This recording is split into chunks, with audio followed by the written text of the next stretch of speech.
بسم اللہ الرحمن الرحیم. ہم آغاز کرتے ہیں. اچھا، اس میں کچھ ہم تھوڑی سی عربی گرامر پڑھیں گے تاکہ ہمیں تھوڑا سا اندازہ ہو جائے کہ عربی زبان کس طرح اس میں بات کی جاتی ہے اور عربی زبان کا سٹائل کیا ہے، انداز کیا ہے. ہر زبان کا اپنا اپنا اسلوب، اپنا اپنا انداز ہوتا ہے. جب تک اس کو نہ سمجھا جائے اور وہ اس سے مناسبت نہ ہو تو اس زبان کا سمجھنا اور اس کے ترجمے کا خاص طور پر سمجھنا مشکل ہو جاتا ہے.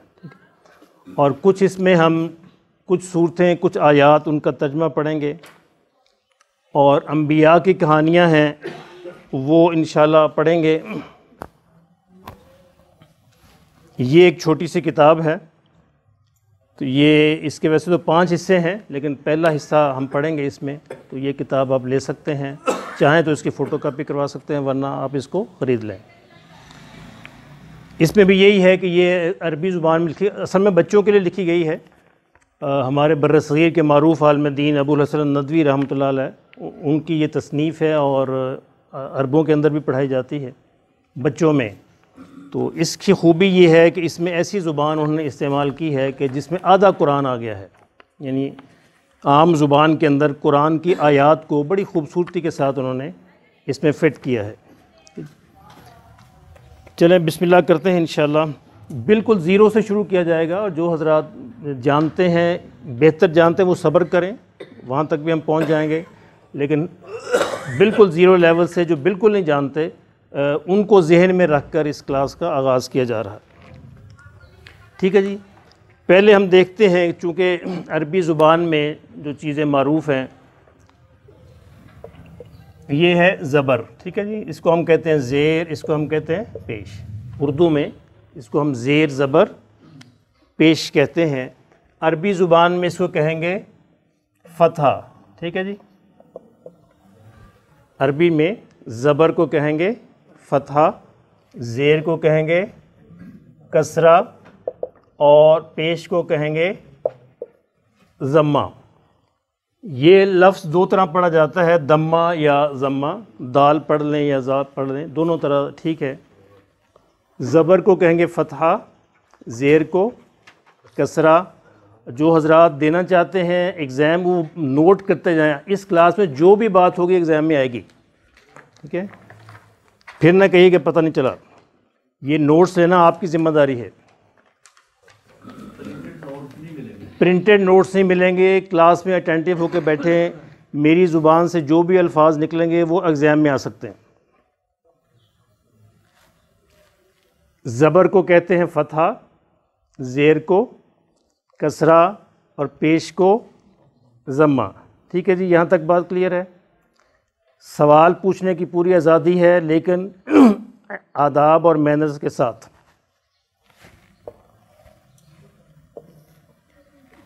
اس سے جزم ہے، جس کو ہم سکون بھی کہتے ہیں، جزم بھی کہتے ہیں. اس کی 3 طرح لکھی جاتی ہے، اس طرح بھی، اس طرح بھی، اور اس طرح بھی.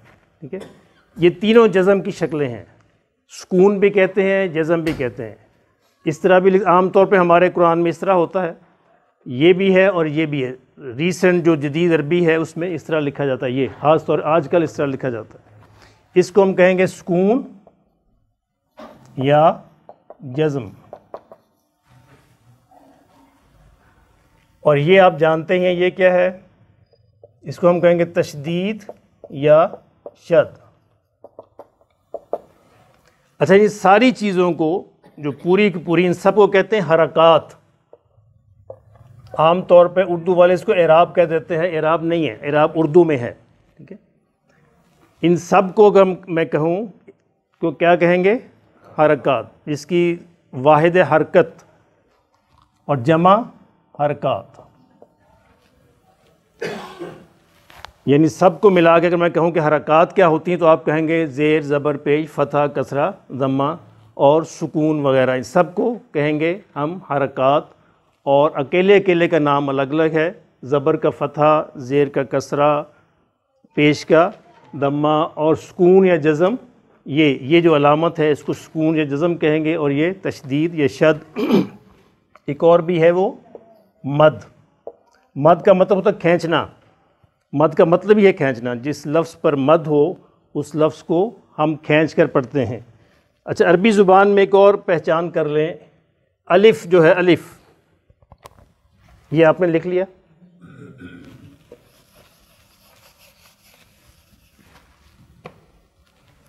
الف کی پہچان یہ ہے کہ الف بالکل خالی ہوتا ہے، اس کے اوپر کوئی حرکت نہیں ہوتی، زیر زبر پیش جزم شد مد نتھنگ، کچھ بھی نہیں ہوتا. اگر پھر الف ہوگا، اگر الف کے اوپر کوئی زبر ہے، زیر ہے، پیش ہے، شد ہے، مد ہے، جزم ہے، کچھ بھی ہے تو وہ الف نہیں، حمزہ ہوگا. اس کو ہمیشہ حمزہ کہیں گے. ٹھیک ہے. عربی زبان میں یہ ہم غلطی کرتے ہیں عام طور پہ اردو پنجابی والے کہ اس کو ہم الف پڑھتے ہیں. الف نہیں ہے یہ، الف بالکل خالی ہوتا ہے، بالکل کسی بھی حرکت کے بغیر، اور اگر کوئی حرکت آ گئی تو وہ حمزہ کہلایا جائے گا. ٹھیک ہے.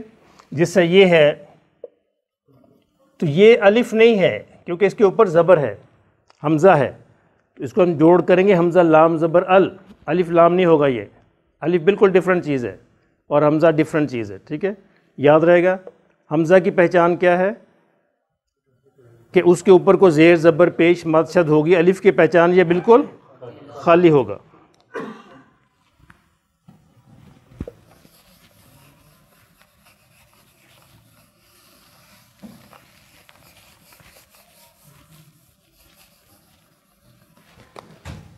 یہ آپ کو معلوم ہے کہ ہر زبان 3 ایلیمنٹ سے بنتی ہے. اس میں اسم ہوتا ہے، فعل ہوتا ہے، حرف ہوتا ہے. ٹھیک ہے. ناؤن ہے، ورب ہے اور پارٹیکلس ہیں. ساری زبانیں عام طور پر انہی سے مل کر بنتی ہیں. عربی زبان بھی ایسے بنی ہے، کچھ اس میں نام ہے یعنی اسم ہے، کچھ اس میں کام ہے یعنی ورب ہیں، اور کچھ اس کو ناموں اور کاموں کو ملانے والے حروف ہیں. یہی ٹوٹل زبان یہی ہوتی ہے. کچھ نام ہوتے ہیں، کچھ کام ہوتے ہیں، اور کچھ ناموں اور کاموں کو ملانے والے الفاظ ہوتے ہیں. ٹھیک ہے. یہ ناؤن تو آپ جانتے ہی ہیں کہ اسم کیا ہوتا ہے. کیا ہوتا ہے جی اسم؟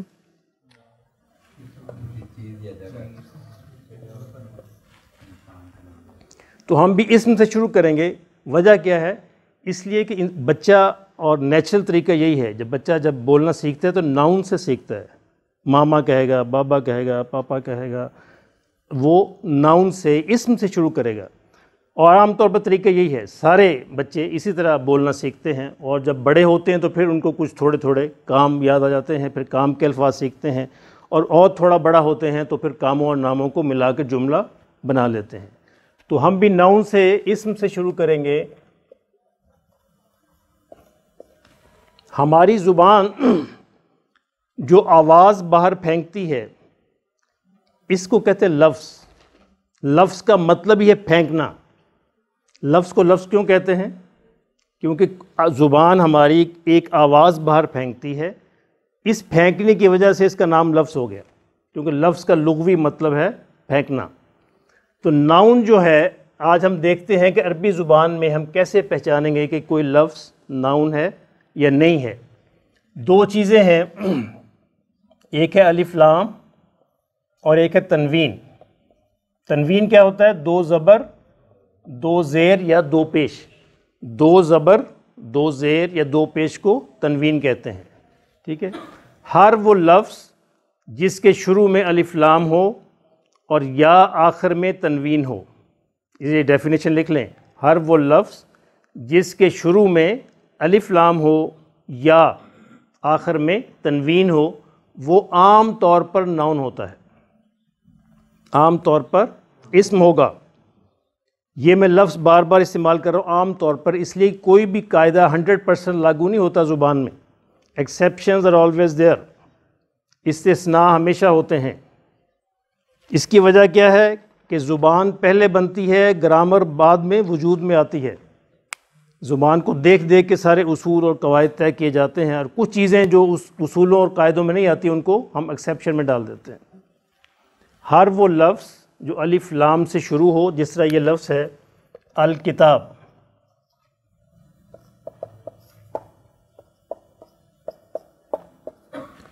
ذالک الکتاب، الف لام سے شروع. الف لام سے مطلب ہے کہ ال ہوگا شروع میں. القمر، الکتاب، الکرسی، المسجد. تو یہ الف لام سے شروع ہونے والا لفظ لازمی ہے کہ ناؤن ہوگا. یہ پہچان ہے اس کی کہ وہ ناؤن ہوگا، اور یا اس کے آخر میں تنوین ہوگی، یعنی اس کو ہم اس طرح لکھ سکتے ہیں اور یا اس طرح لکھ سکتے ہیں، کتابن، الکتاب یا کتابن۔ یہ نہیں ہو سکتا کہ دونوں اکٹھے ہوں، یہ نہیں ہو سکتا کہ الکتابن، یہ الکتابن، یہ الکتابن، یہ کبھی نہیں ہوگا۔ الف لام اور تنوین کبھی اکٹھے نہیں ہوتے، ان کی آپس میں دشمنی ہے، بالکل اکٹھے نہیں ہوتے۔ یا تو شروع میں الف لام ہوگا اور یا آخر میں تنوین ہوگی، ٹھیک ہے جی۔ نون کی پہچان یاد ہو گئی؟ کیا پہچان ہے نون کی محمود؟ یا لفظ کے شروع میں الف لام ہوگا یا آخر میں تنوین۔ آسان سی ہے، کوئی مشکل نہیں ہے۔ قرآن شریف پکڑیں یہاں سے، نبراس قرآن شریف پکڑیں یہاں سے۔ یعنی قرآن مجید میں عام طور پہ ہر وہ لفظ جس کے شروع میں الف لام آ جائے یا آخر میں تنوین آ جائے تو عام طور پہ نہ ہوتا۔ ان کو کوئی مثال دیں ناؤن کی، بتائیں۔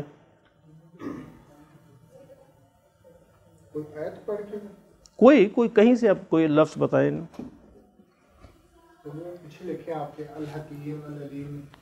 نو جی، انہوں نے کہا جی 99 مثالیں تو یہی موجود ہیں، 99 مثالیں یہی موجود ہیں، یہ سارے الف لام والے ہیں، سارے ناؤن اللہ کے نام ہیں، اسم ہیں، اور سارے الف لام والے ہیں، ٹھیک ہے۔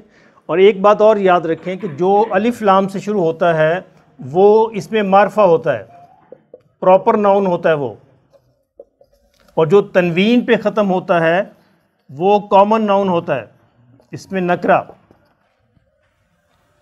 یہ بھی علامت ہے۔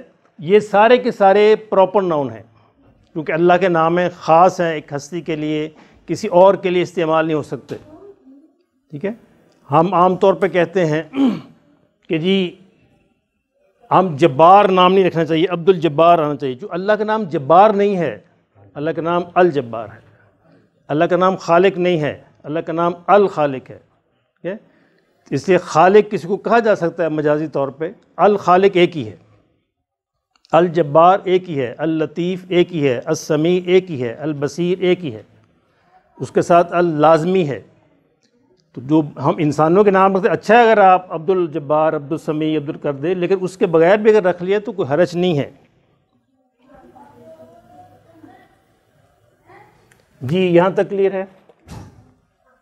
اسم کی تعریف، ہر وہ لفظ جس کے شروع میں، یہ تعریف نہیں، پہچان ہے، اسم کی پہچان، یعنی ہم کیسے پہچانیں گے قرآن مجید میں کہ وہ لفظ اسم ہے یا نہیں ہے۔ جس عام مثالیں دیکھ رہے، مسجد ہے، ہم کہیں گے مسجدن، تو یہ کامن ناؤن ہے۔ اور ایک بات یاد رکھیں کہ عربی میں اصل شکل جو ہوتی ہے ہر لفظ کی، اس کے آخر میں پیش ہوتی ہے، تنوین، پیش والی تنوین، زبر والی زیر والی نہیں ہوتی۔ ہر لفظ کی اصلی شکل جو ہے اس کے آخر میں تنوین ہوگی، پیش والی۔ مسجدن، مسجدن اور مسجدن کب ہوگا، اسی کو وجہ ہوگی۔ اصل شکل یہ ہے۔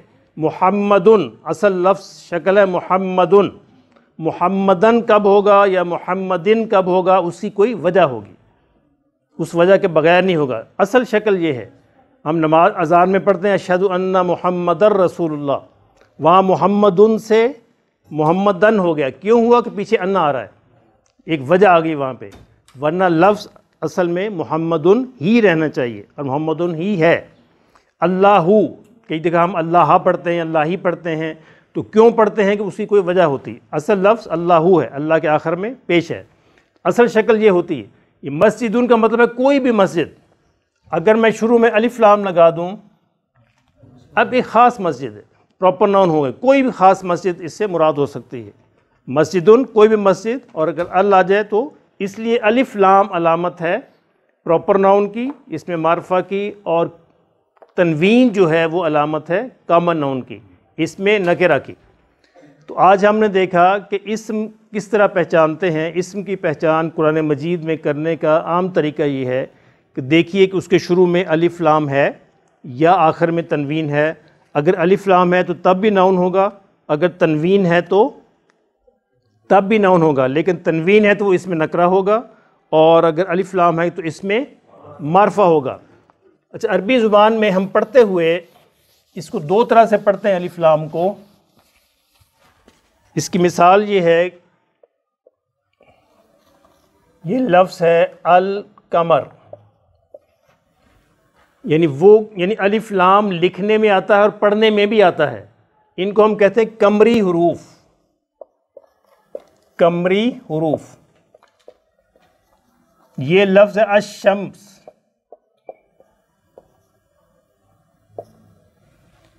اس میں بھی الف لام موجود ہے لیکن پڑھنے میں نہیں آ رہا، اس کو ہم پڑھیں گے الشمس، یہ براہ راست شین سے مل جائے گا، آپ قرآن میں صحیح پڑھتے ہیں ہمیشہ، اس کو ہم کہتے ہیں شمسی حروف۔ ہے یہ دونوں پراپر ناؤن، اس میں معرفہ، لیکن یہ تجوید کا قاعدہ ہے، یعنی پڑھنے کا قاعدہ ہے، کہیں پہ الف لام پڑھا جاتا ہے، کہیں پہ الف لام نہیں پڑھا جاتا۔ جہاں پہ الف لام پڑھا جائے گا ان کو قمری حروف کہتے ہیں، اور جہاں پہ الف لام نہیں پڑھا جائے گا ان کو شمسی حروف کہتے ہیں۔ لکھنے میں آتا ہے، ہیں دونوں پراپر ناؤن، چونکہ الف لام سے شروع ہو رہے ہیں، تو یہ شمسی حروف ہے اور یہ قمری حروف ہے، ٹھیک ہے۔ جہاں پہ آپ الف لام پڑھیں پورا، الکتاب، القمر، المسجد، تو وہ سارے کے سارے قمری حروف ہوں گے، اور جہاں پہ الف لام سائلنٹ ہو جائے اور براہ راست الف جو ہے اگلے حرف سے مل جائے، جیسے یہاں پہ حمزہ جو ہے شین سے مل گیا، الشمس، لام سائلنٹ ہو گیا ہے، تو اس کو ہم کہیں گے شمسی حروف، اور یہ ہے قمری حروف۔ قمری حروف کون سے ہیں نبراس؟ جس میں الف اور لام پڑھا جائے گا، یعنی پڑھتے ہوئے جس میں الف لام پورا پڑھا جائے، اور شمسی حروف جس میں لام سائلنٹ ہو جائے، جس میں لام سائلنٹ ہو جاتا ہے، لام نہیں پڑھا جاتا۔ بڑی خوبصورت کسی نے جملہ دیا ہوا ہے، اس میں جتنے الفاظ ہیں وہ سارے قمری کہلائیں گے، اس کے علاوہ سارے شمسی۔ صحیح۔ اس میں حق کا خوف عجب غم ہے۔ حق کا خوف عجب غم، لیجیے یہ جملہ بڑا اچھا مل گیا، یاد کر لیں اس کو۔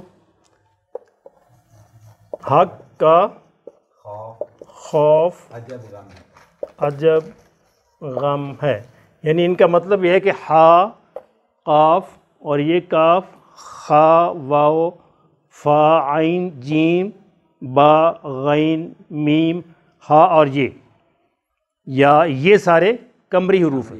یعنی قمری حروف کو یاد کرنا ہو تو آپ یہ مصرع یاد کر سکتے ہیں، حق کا خوف عجب غم ہے، تو عام طور پہ یہ سارے قمری حروف ہیں، ہو سکتا ہے کوئی ایک دو اور بھی رہ گئے ہوں، لیکن میجورٹی اس میں آ گئے ہیں، ایسے ہے نا، پورے آ گئے ہیں، چلو ٹھیک ہے، تو یہ اس کو آپ نوٹ کر لیں۔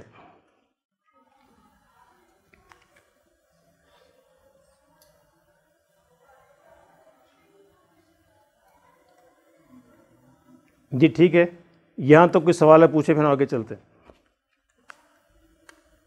یہاں تک کوئی بات سمجھ نہ آئی ہو؟ جی مقبول صاحب، مقبول صاحب نے یہاں کر دی، اس کا مطلب ہم آگے چل سکتے ہیں۔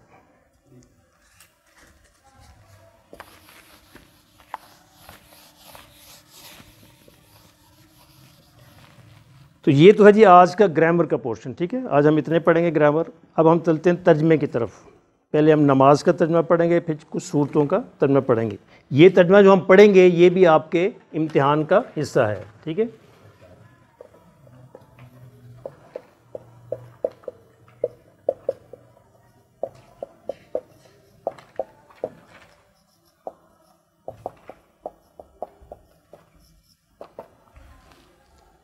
تو ہم شروع کرتے ہیں اعوذ باللہ من الشیطان الرجیم۔ یہ کیا ہے؟ یہ شروع میں جو ہے یہ کیا ہے؟ یہ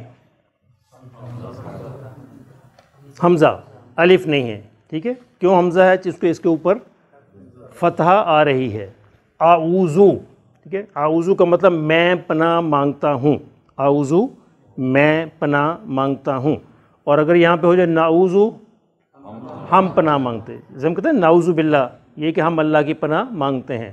ان الفاظ کو ہمیشہ یاد رکھیں۔ عام طور پہ اگر حمزہ ہے، حمزہ سے شروع ہونے والا ہے تو اس کا ترجمہ میں ہوگا، ٹھیک ہے۔ نون سے شروع ہونے والا ہے تو اس کا ترجمہ ہم ہوگا، یا سے شروع ہونے والا ہے تو اس کا ترجمہ وہ ہوگا، اور تا سے شروع ہونے والا ہے تو اس کا ترجمہ تو یا تم ہوگا۔ یہی لفظ اگر نعوذ کر دیں جمشید تو کیا ہو جائے گا؟ ہم، اور تعوذ کر دیں تو یا تم، اور یعوذ کر دیں تو وہ ہو جائے گا۔ یاد رہے گا چار الفاظ، یہ چار حرف حمزہ، نون، یا اور تا۔ تو تا سے تو یا تم، یا سے وہ، نون سے ہم اور حمزہ سے مراد میں، الف نہیں ہے حمزہ ہے. اعوذ میں پناہ مانگتا ہوں، باللہ اللہ کی، ٹھیک ہے، لکھتے جائیں لفظی لفظی ترجمہ لکھیں. میں پناہ مانگتا ہوں اللہ کی، من کا مطلب سے، من سے. الشیطان کون سا ناؤن ہے؟ معرفہ، پراپر ناؤن ہے. کیوں؟ الف لام آ رہا ہے، ٹھیک ہے. یہ کون سا ہے؟ ٹھیک ہے. اچھا دیکھیں یہاں بھی یہ الشیطان الرجیم دونوں شمسی حروف ہیں، چونکہ لام سائلنٹ ہے.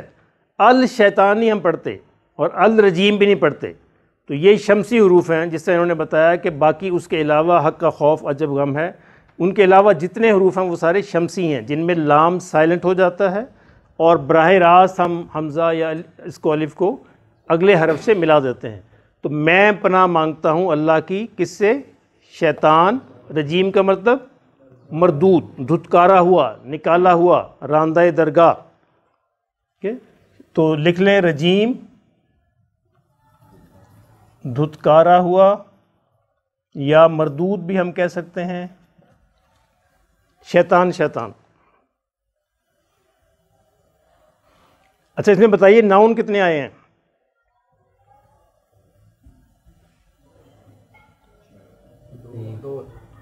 دو کون کر رہا ہے؟ کون کون سے ہیں؟ اور اللہ کیا ہے؟ 3 ہیں. اس میں 3 اسم آ رہے ہیں. ایک فعل ہے، یہ فعل ہے، ورب ہے. یہ 3 اسم آ رہے ہیں اور یہ حرف ہے، من حرف ہے. ٹھیک ہے، یعنی زبانوں میں 3 چیزیں ہوتی ہیں: اسم، فعل، حرف. نام، اسم نام ہوتے ہیں، فعل کام ہوتے ہیں، اور حرف کیا کرتے ہیں؟ ناموں اور کاموں کو آپس میں ملاتے ہیں، جس سے پورا جملہ بن جاتا ہے. اعوذ باللہ من الشیطان، کوئی مشکل اس میں؟ ٹھیک ہے. اور اس کے بعد ہم کیا پڑھتے ہیں؟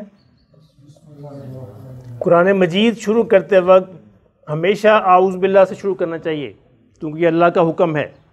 یعنی جب تلاوت شروع کریں تو ہمیشہ اعوذ باللہ سے شروع کریں. درمیان میں رک کے پھر آپ کریں تو پھر بسم اللہ سے آغاز کر سکتے ہیں، لیکن جب ہم آغاز کریں گے تو ہمیشہ اعوذ باللہ سے آغاز کریں گے. اس سے نمازوں میں جب ہم سورہ فاتحہ پڑھتے ہیں تو اس سے پہلے بسم اللہ ضرور پڑھنی چاہیے. یعنی پڑھتے ہیں آپ؟ یعنی پہلی رکعت میں ہم اعوذ باللہ بسم اللہ پڑھتے ہیں، دوسری، تیسری، چوتھی میں بھی بسم اللہ سے شروع کرنی چاہیے، بھولیں نہیں. بس فرق یہ ہے کہ بعض اونچی پڑھتے ہیں، بعض آہستہ پڑھتے ہیں، لیکن بسم اللہ لازمی ہے، پڑھنی چاہیے دوسری، تیسری، چوتھی رکعت میں بھی. بسم اللہ الرحمن الرحیم. جی یہ با حرف ہے، یہ ایسے ہے اصل میں، یہ اس کا مطلب ہے ساتھ، اور اسم کا مطلب نام. ساتھ نام اللہ کے، ساتھ نام اللہ کے. اس میں کتنے اسم آ رہے ہیں؟ 3 آ رہے ہیں. ٹھیک ہے، وہی جیسے اس میں تھے اللہ، الرحمن، رحیم. 7 نام اللہ کے. وہ کیا، کون سا اللہ؟ جو رحمان بھی ہے، رحیم بھی ہے. دونوں ملتے جلتے الفاظ ہیں، رحم کرنے والا، شفقت کرنے والا، مہربانی کرنے والا. ٹھیک ہے. رحمان وہ ہستی ہوتی ہے جس کی رحمت سب پر ہوتی ہے، کافر مسلمان سب پر. ٹھیک ہے، یعنی دنیا میں اللہ رحمان ہے، کافر کو بھی دے رہا ہے، مسلمان کو بھی دے رہا ہے، سب کو دے رہا ہے. جس کی رحمت کے اندر جوش ہوتا ہے، بہت زیادہ ولولہ ہوتا ہے، سب کو دیتا ہے. اور رحیم وہ ہوتا ہے جو ساتھ رحمت کرتے ہوئے عدل بھی کرتا ہے. تو آخرت میں اللہ کی صفت رحیمیت غالب ہوگی، دنیا میں صفت رحمانیت غالب ہے، کیونکہ آخر میں اللہ مسلمانوں کافروں کو الگ کرے گا، عدل کرے گا. رحمت وہاں بھی کرے گا لیکن عدل کے ساتھ. یہاں پہ سب کو دے رہا ہے برابر، کو مانے نہ مانے، کو برا کہے بھلا کہے اچھا کہے، سب کو مل رہا ہے. تو 7 نام اللہ کے جو رحمان بھی ہے اور رحیم بھی ہے. جب جسے آپ اردو میں کہہ سکتے ہیں بڑا مہربان، نہایت رحم کرنے والا، تو وہ اس طرح ہم اس کو اپنی یاد کے لیے کہہ سکتے ہیں.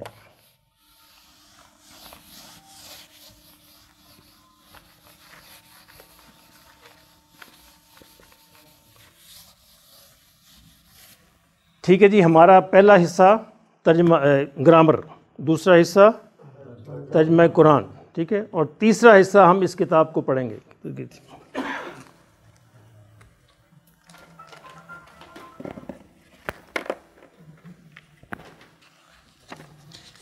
اچھا اس کا طریقہ یہ ہے کہ یا تو آپ لے کے فوٹو کاپی کروا لیں، محمود آپ کے پاس ہے، محمود کے پاس فوٹو کاپی ہے، اس سے لے لیں، یا مجھ سے لے کے فوٹو کاپی کروا لیں۔ اردو بازار جانا چونکہ مشکل ہے، اردو بازار سے ملے گی تو آسان یہ ہے کہ آپ اس کی فوٹو کاپی کرنی ہے۔ تیسرا طریقہ یہ ہے کہ آپ سارے اپنے واٹس ایپ نمبر شعیب کو دے دیں یا اسماعیل عامر کو دے دیں، ٹھیک ہے؟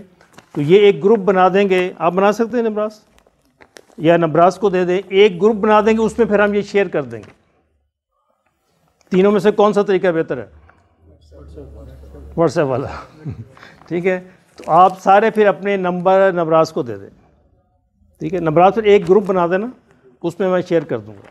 اس کی یعنی پی ڈی ایف موجود ہے تو پی ڈی ایف میں آپ کو اس میں بھیج دوں گا، اور اگر فوٹو کاپی چاہیے تو محمود کے پاس موجود ہے، ٹھیک ہے؟ اس میں جب کل آ جائے گی تو انشاءاللہ اچھا کلاس روزانہ ہوگی سوائے سنڈے کے، کلاس سنڈے کے علاوہ روزانہ ہوگی، اس لیے اس کو مت بھولیے، بہت محدود دن ہے ہمارے پاس، اور اس میں ہم کافی ساری چیزیں جو ہیں وہ کور کرنا چاہ رہے ہیں، اس لیے آج میں اسے دیکھ کے پڑھا دیتا ہوں۔ کل کو یہ آپ کے واٹس ایپ پہ ہونی چاہیے یا اس کی فوٹو کاپی آپ کے پاس ہونی چاہیے۔ اپنے واٹس ایپ چاہیے تو سارے نمبر آپ نبراس کو دے دیں۔ اس کا ٹائٹل ہے، اس میں لکھا ہوا ہے من کسر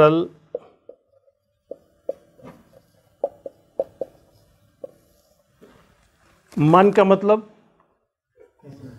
کون، ٹھیک ہے؟ جو، کون، کوئی، جسے ہم ہو کہتے ہیں، اور من کا مطلب ہوتا ہے سے، ٹھیک ہے؟ یہ ان کو یاد رکھیے، من کا مطلب ہے سے، من کا مطلب کون، کاسارا توڑے، یہ فعل ہے، ورب ہے، کاسارا توڑے، اسنام بت، صنم کی جمع ہے، صنم کی جمع اسنام، کس نے بت توڑے، من کسر الاسنام، کس نے بت توڑے، یہ پہلا جملہ ہے۔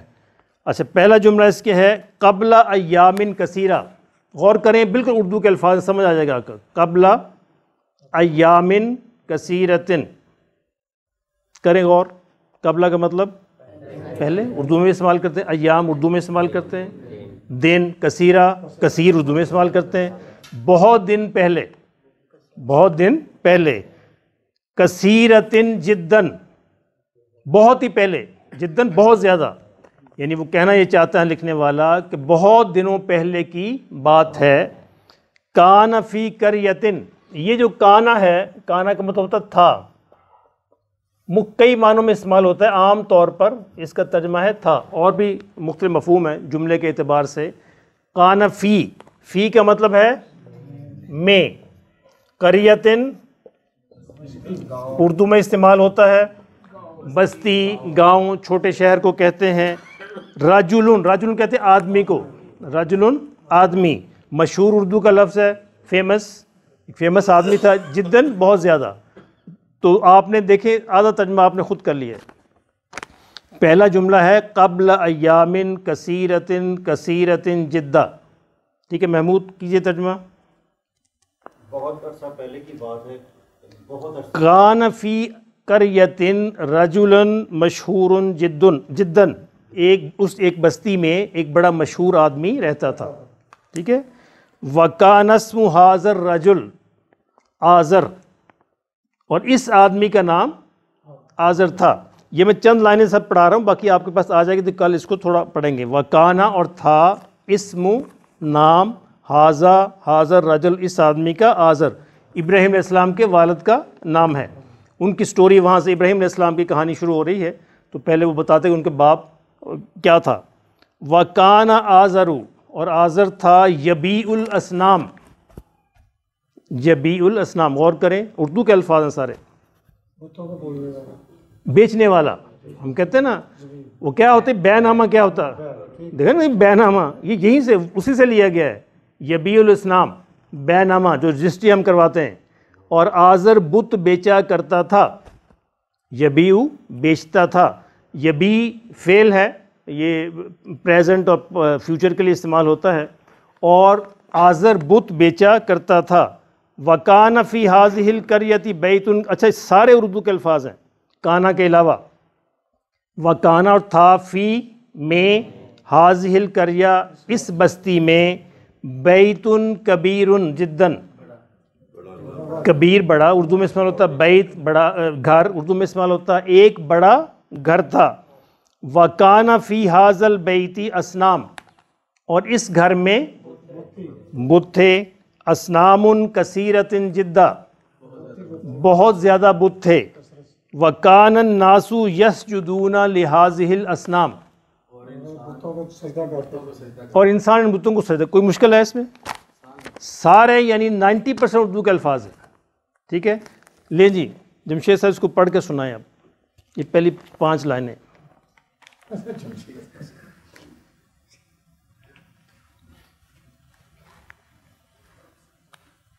قبل ایام، ہاں اونچی پڑھیں بس صرف پڑھیں. قبل ایام کثیرت جدا کان فی قریۃ رجل مشہور جدا وکان اسم هذا الرجل آذر وکان آذر بیع الاسنام وکان فی هذه القریۃ بیت کبیر جدا. کبیر ان کا پیش ہے اس کے اوپر. ٹھیک ہے، اور عامر کو دیں.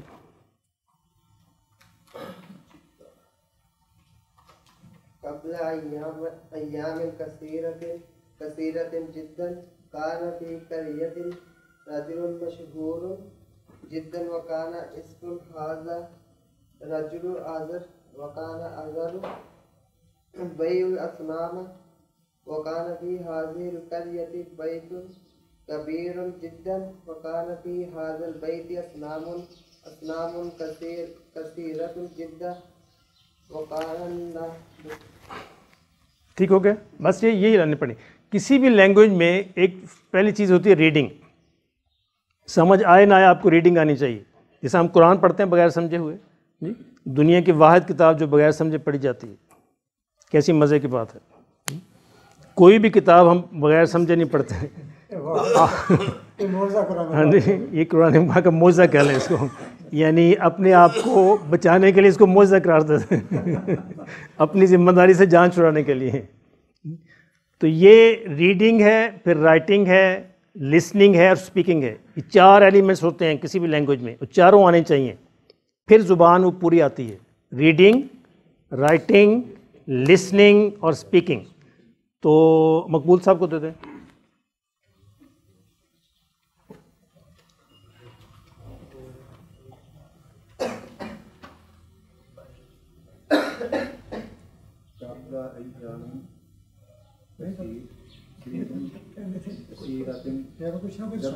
جدن جدن کان فی قریۃ رجل مشہور جدا وکان اسم حاضر رجل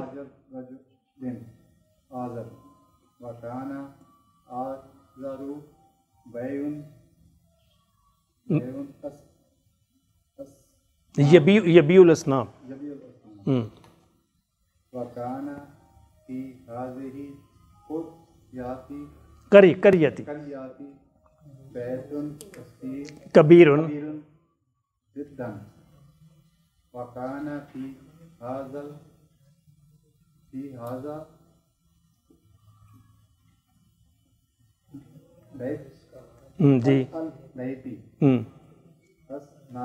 اسنام کثیرۃ جدا وکان الناس یسجدون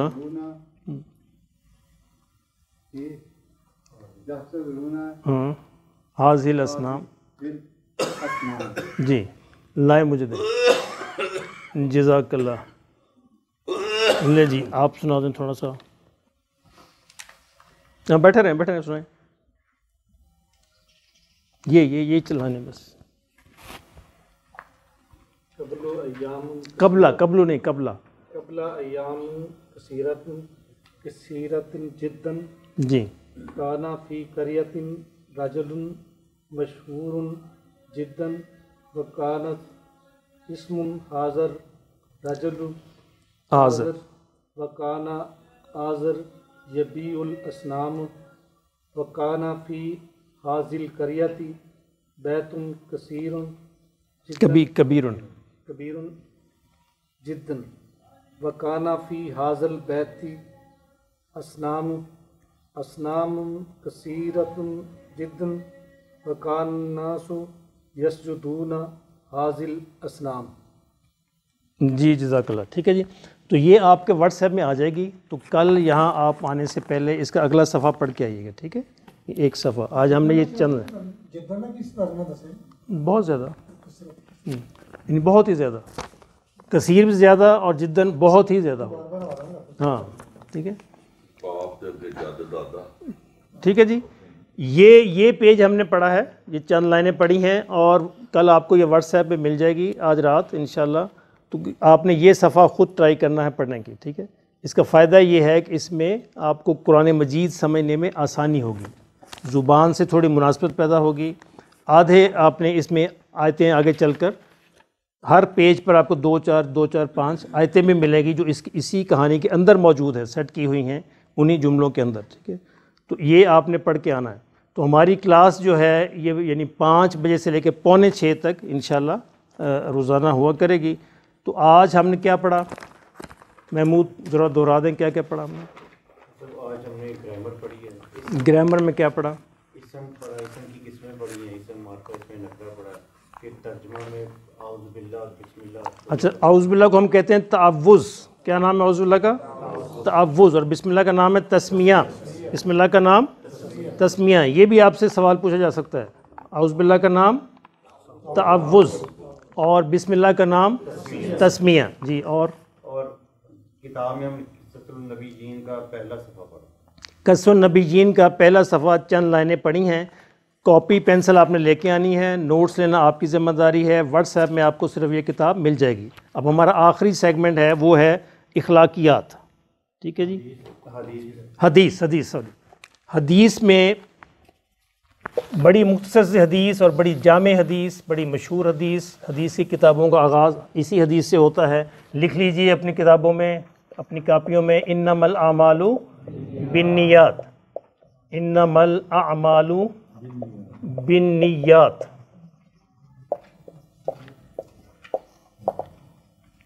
انما الاعمال بالنیات۔ اس میں ناؤن کون کون سے ہیں، اسم کون سے ہیں؟ اعمال، الاعمال اسم ہے، النیات دونوں اسم ہیں، ٹھیک ہے۔ انما الاعمال بالنیات، بخاری شریف کا آغاز بھی اسی سے ہوتا ہے۔ نیتوں کا دار و مدار، اعمال کا دار و مدار نیتوں پر ہے، اعمال کا دار و مدار نیتوں پر ہے۔ انما کہ بے شک، صرف اور صرف اعمال ہیں نیت پر، یعنی ترجمہ کرتے ہم اس میں اضافہ کریں گے کہ نیت، اعمال کا دار و مدار نیتوں پر ہے۔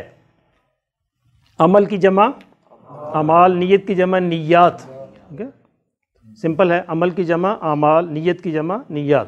تو آج کی حدیث ہم نے 40 حدیثیں پڑھنی ہیں ابھی، ٹھیک ہے، ان 25-30 دنوں میں ہم نے 40 حدیثیں پڑھنی، اس کو بھی نوٹ کر لیں، یہ بھی آپ کے ایگزام کا حصہ ہے۔ انما الاعمال بالنیات، اعمال کا دار و مدار نیتوں پر ہے۔ نبی صلی اللہ علیہ وسلم کا ارشاد ہے جس کا مفہوم یہ ہے کہ جس نے 40 حدیثیں لرن کی اس کو جنت کی بشارت ہے، تو اسی نسبت سے ہم 40 پڑھنا چاہتے ہیں۔ اس کے لیے باقاعدہ کتابیں بھی لکھی گئی، 40 حدیثوں کی کتاب، 40 نووی، بڑی مشہور کتاب ہے جی، تو اس کے لیے جنت کی بشارت ہے۔ تو یہ بشارت بھی شاید اسی طرح ہم جنت میں داخلہ ہو جائے ہمارا کسی نہ کسی بہانے سے، ہاں جی، ہاں تیز کریں گے کل سے انشاءاللہ، ٹھیک ہے۔ انما الاعمال بالنیات، اعمال کا دار و مدار نیتوں پر ہے۔ یہ اس سے کون سے مراد ہیں اعمال؟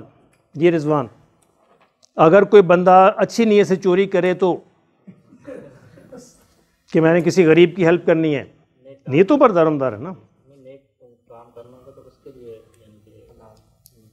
یہ غلط فہمی لوگ پیدا کرتے ہیں کہ جی میں نے ایک برا کام کیا، نیت تو میری اچھی تھی نا، نہیں، برا کام برا رہے گا ہمیشہ، حرام ہمیشہ حرام رہے گا، ناجائز ناجائز رہے گا۔ اچھی نیت برے کام کو اچھا نہیں بناتی۔ یہ حدیث اچھے عملوں کے بارے میں ہے، اچھے عملوں کو آپ کی بری نیت خراب کر دے گی۔ یہ حدیث یہ کہنا چاہ رہی ہے، اچھے عمل کو آپ کی بری نیت خراب کر دے گی۔ نماز میں دکھاوے کی نیت ہوگی، نماز برباد ہو گئی۔ نماز اچھا عمل ہے، فرض عمل ہے، نیت خراب ہو گئی، لیکن اگر برا عمل ہے تو برا برا ہی رہے گا، حرام حرام ہی رہے گا، نیت سے کوئی تعلق نہیں اس کا. چوری چوری ہے، ڈاکہ ڈاکہ ہے، زنا زنا ہے، قتل قتل ہے، وہ اچھی نیت سے جائز نہیں ہو جائیں گے. اس لیے اس غلط فہمی کو ہمیشہ دور رکھنا چاہیے. یہ بعض لوگ یہ غلط فہمی پیدا کرتے ہیں، یہ ہم نے اچھا عمل کیا. اور پاکستان میں ایسی مثالیں موجود ہیں کہ بڑے بڑے مشہور ڈاکو پیدا ہوئے ہیں جو لوگوں کو لوٹ کر غریبوں کی مدد کیا کرتے تھے. ایسا تھا، کیا نام تھا، بڑا مشہور ڈاکو تھا، آپ کی تو دوستی رہی ہے سلطانہ ڈاکو. تو اس طرح کے کردار ہیں یعنی پنجاب میں پیدا ہوئے ہیں کردار اس طرح کے. تو یہ اس لیے اس میں ہمیشہ یہ یاد رکھیں کہ یہ حدیث اچھے عملوں کے بارے میں ہے. برے عمل برے رہیں گے، وہ اچھے نہیں بن جائیں گے. اچھے عمل کو بری نیت خراب کر دے گی، اچھے عمل کو بری نیت خراب کر دے گی. تو آج کی حدیث انما الاعمال بالنیات، اس کا ترجمہ بھی اور اس کے الفاظ بھی دونوں آپ لکھیں. یہ حدیثیں بھی میں کوشش کروں گا کہ آپ کو لکھی لکھائی مل جائیں تاکہ آپ کو لکھنی نہ پڑے، اور واٹس ایپ میں آپ کو یہ حدیث بھی مل جائے کرے گی انشاءاللہ. اور وہ یہ کتاب جو ہے یہ بھی آپ تک واٹس ایپ کے ذریعے پہنچ جائے گی. ٹھیک ہے. آج ہم جو ہماری اخلاقیات میں 4 منٹ ہمارے پاس رہ گئے ہیں وہ ہے زبان کی حفاظت. زبان کی حفاظت نبی صلی اللہ علیہ وسلم کی بڑی مشہور حدیث ہے، وہ آئے گی ہماری اسی سلسلے میں.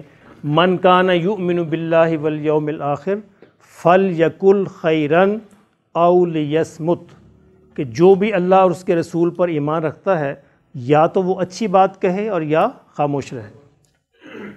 اگر اچھی بات کرنے کی توفیق نہیں تو پھر خاموشی اس کے لیے بہتر ہے، چونکہ زبان جو ہے اس میں سے ہر لفظ جو ہے یہ لکھا جا رہا ہے ہمارے عمل میں، یا تو اضافہ کر رہا ہے یا کمی کر رہا ہے، یا برباد کر رہا ہے یا اس کو اچھا بنا رہا ہے. تو اسی یعنی زبان کی حفاظت کے بارے میں جیسا حضور صلی اللہ علیہ وسلم نے ارشاد فرمایا، تو ہمارے حضور صلی اللہ علیہ وسلم سے پہلے بھی جو بڑے بڑے یعنی ماہرین اور ماہر اخلاقیات گزرے ہیں وہ بھی اس پہ بڑا زور دیتے رہے ہیں. سقراط کا نام آپ نے سنا ہوگا، کیوں جی سنا ہے؟ سقراط کی ایک بڑی مشہور بات ہے 3 فلٹرز آف سوکریٹیز.